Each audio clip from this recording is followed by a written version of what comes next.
المہیمن کے معنی ہیں محافظ، نگہبان۔ اسی معنی میں قرآن کریم کو سابقہ کتابوں کا مہیمن کہا گیا۔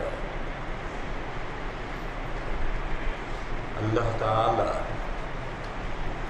بندوں کی، مخلوقات کی نگہبانی فرماتے ہیں۔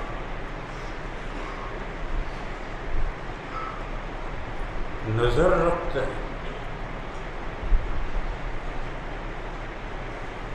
بس جو بات پسندیدہ ہے اس کا استحسان فرماتے ہیں، پسندیدگی ظاہر فرماتے ہیں، اور جو بات ناپسندیدہ ہے اس پر نکیر فرماتے ہیں۔ مہیمن کی یہ ذمہ داری ہے، نگہبان یعنی سب چیز پر نظر رکھے، جو قابل استحسان، پسندیدگی کے قابل جو باتیں ہیں ان کی حوصلہ افزائی کرے، اور جو ناپسندیدہ باتیں ہیں ان پر نکیر کرے۔ یہ مہیمن کی ذمہ داری ہے۔ اسی معنی میں گزشتہ کتابوں کی وہ باتیں جو برقرار ہیں وہ قرآن میں نقل کر دی گئی۔ وَمِنْ أَجْلِ ذَلِكَ كَتَبْنَا عَلَيْهِمْ أَنَّ النَّفْسَ بِالنَّفْسِ، تورات کا وہ حکم پورا نقل کیا، اور وہ ہماری بھی شریعت ہے۔ اور وہ باتیں جو ناپسندیدہ ہیں ان پر نکیر کرے۔ وَرَهْبَانِيَّةً ابْتَدَعُوهَا مَا كَتَبْنَاهَا عَلَيْهِمْ، عیسائیوں نے رہبانیت جو شروع کی تھی وہ انہوں نے خود ہی گھڑی تھی، ان کی بدعت تھی۔ وَرَهْبَانِيَّةً ابْتَدَعُوهَا، ہم نے ان پر رہبانیت لازم نہیں کی تھی۔ تو اب عیسائیوں کی رہبانیت کو نقل کر کے نکیر کی، اور جب قرآن ایسا کرے تو پھر وہ سابقہ امتوں کی وہ باتیں ہماری شریعت نہیں ہوں۔ میں یہ سمجھا رہا کہ قرآن مہیمن ہے گزشتہ کتابوں پر، جن کے جو مضامین برقرار ہیں وہ قرآن میں نقل کر دیے جاتے ہیں۔ ان ھذا لفی الصحف الاولی صحف ابراہیم و موسیٰ، ان کتابوں کی جو بات برقرار تھی اسے نقل کی اور حوالہ دیا ہے کہ یہ بات گزشتہ صحیفوں میں بھی تھی، ابراہیم علیہ السلام کے صحیفوں میں بھی تھی، موسیٰ علیہ السلام کے صحیفوں میں بھی تھی۔ بس یہ صفت اللہ کے ساتھ خاص نہیں یا عام ہے، یہ صفت بندوں کو بھی اپنے اندر پیدا کرنی ہے، مگر درجہ الگ الگ ہوگا۔ جیسے اللہ رحمان و رحیم ہے، اور بندوں کو بھی یہ حکم ہے ارحموا من فی السماء، نہیں ارحموا من فی الارض، زمین میں جو مخلوقات ہیں ان پر مہربانی کرو۔ معلوم ہوا کہ اللہ کی جو یہ صفت رحمان و رحیم ہے یہ بندوں کو بھی اپنے اندر پیدا کرنی ہے، مگر ظاہر ہے اللہ جو رحمان و رحیم ہے اس درجے کا رحمان و رحیم بندے نہیں ہو سکتے۔ پر درجے تو مختلف رہیں گے، اللہ کی مہربانی کا درجہ اور ہے، ہماری مہربانی کا درجہ بہت پھروتر ہے، لیکن بہرحال یہ اللہ کی یہ صفت اللہ کے ساتھ خاص نہیں ہے، بس اس صفت کو اپنے اندر بھی پیدا کرنا ہے۔ بس اسی طرح سے مہیمن یہ صفت بھی عام ہے، خاص نہیں ہے، بس یہ صفت آدمی کو اپنے اندر پیدا کرنی ہے۔ اپنے متعلقین پر نظر رہے، ان کی جو پسندیدہ باتیں ہیں ان کا استحسان، پسندیدگی ظاہر کرنی چاہیے۔ تاکہ ان کا حوصلہ بڑھے، اور جو ان کی ناپسندیدہ باتیں ہیں ان پر نکیر ہونی چاہیے، جبھی تو وہ ان ناپسندیدہ باتوں سے رکیں گے۔ اگر نکیر نہیں کریں گے تو کیسے رکیں گے؟ ہماری دورے کی جماعت نہایت بدتمیز جماعت ہے، دنیا میں اتنی آوارہ کوئی جماعت نہیں۔ کیوں؟ وہ یہ سمجھتے ہم دورے کے طالب علم، یعنی کوئی ہمارا سرپرست نہیں ہے۔ سرپرست جانتے ہو کیا لفظ ہے؟ سرپرست، سر پر ہے۔ یہ کہتے ہیں ہمارا کوئی سرپرست نہیں، ہمارے سر پر کوئی نہیں، ہم جو چاہے کریں۔ یہ تصور غلط ہے، مگر بہرحال یہ تصور اس جماعت کے دماغ میں پیدا ہو جاتا ہے۔ ابھی تو تم نئے نئے ہو، ابھی چند دنوں کے بعد کتے کی دم نلکی میں سے ٹیڑھی نکلے گی،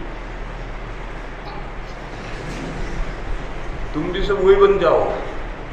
اس لیے یہ جتنی بے تمیز بلکہ بدتمیز یہ جماعت ہے، اتنی دنیا میں کوئی جماعت اتنی بدتمیز نہیں ہے۔ اس لیے ان پر بھی ہمیں نظر رکھنی پڑتی ہے، اور ان کی ناپسندیدہ باتوں پر دار و گیر کرنی پڑتی ہے، سختی کرنی پڑتی ہے۔ مہیمن ہونے کا یہ تقاضا ہے۔ اسی طریقے سے آدمی کی اپنی فیملی پر نظر رکھنی ہے، ان کی جو پسندیدہ باتیں ہیں وہ پسندیدہ ہیں، اور جو ناپسندیدہ باتیں ہیں ان پر نکیر کرنی ہے، جبھی تو وہ ناپسندیدہ باتیں ہٹیں گی۔ خیر میں سمجھا یہ رہا ہوں کہ مہیمن یہ صفت اللہ کی بندوں کو بھی کسی درجے میں اپنے اندر پیدا کرنی۔ وَأَنذِرْ عَشِيرَتَكَ الْأَقْرَبِينَ میں یہی مضمون ہے۔ وَأَنذِرْ عَشِيرَتَكَ الْأَقْرَبِينَ، آپ کے جو قریبی رشتے دار ہیں ان کو نتائج اعمال سے آگاہ کیجیے۔ انذار کا یہ معنی ہے، ترجمہ کرتے ہیں ڈرانا۔ ڈرانے کا مفہوم یہ ہے کہ آپ کے جو قریبی رشتے دار ہیں ان کو نتائج اعمال سے آگاہ کیجیے کہ تم جو عمل کر رہے ہو اس کا نتیجہ بہت برا نکلنے والا ہے، یہ اعمال چھوڑو، ان کے نتائج بہت برے ہیں۔ اس کا نام ہے انذار، اور یہ فریضہ جو انجام دیتا ہے اس کا نام ہے نذیر۔ بلکہ قرآن کریم میں تو ایک جگہ ایک عجیب مضمون آیا ہے، وَالصَّافَّاتِ صَفًّا، قسم ہے اس جماعت کی جو فجر کی نماز میں سب بستہ کھڑے ہیں۔ فجر کی تخصیص ویسے ہی ہے، کوئی ضروری نہیں، اور مؤنث صیغے آئے ہیں جماعت ان کی تعویل سے۔ وہ بندے جو جماعت میں سب بستہ ہیں، جماعت سے نماز پڑھ رہے ہیں،